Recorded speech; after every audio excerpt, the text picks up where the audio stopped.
Habang inaantay ko yung washing ko, ipapakita ko sa inyo yung aking tindahan. Ayan, so nandito lang sa harapan ng bahay namin yung washing machine. Tapos, ayun yung tindahan ko. Dati itong washing ko nandun sa taas, kaso nasira yung water pump, hindi na gumagana yung, or hindi na umaakit yung tubig sa taas. Ayan, labas tayo. Grabing init, no? Ayan. So, ito yung labas ng aking tindahan. Oh, huwag nyo nang pansinin yung mga butilya dyan. Ganyan talaga. Pagka may tindahan ka talaga makalat. Ayan, so dito sa harapan, nandiyan yung mga biscuits natin, mga candies. Ayan.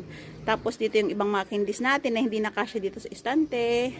Ayan, lahat ng mga yan, nabili ko lang yan online. Maglalagay ako ng link dyan kung saan nabili itong mga to. Mabenta itong mga to, kaya dyan ko nilalagay sa harap. O, di ba? Nakapagbenta pa tayo, day. Ayan. Tapos dito naman, dito ko din nilalagay ibang candies kasi nga maraming bata dito sa amin. Pang-akit sa mga bata yung mga candies na yan. Tapos yung mga chicherya. Ayan, unti-untiin natin.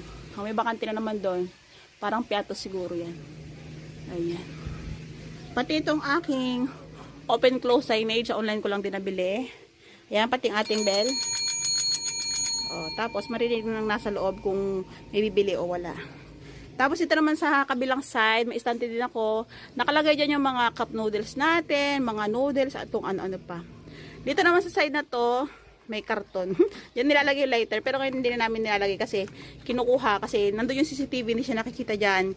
Kaya dinedekwat na mga, hindi hila ko sa inyo.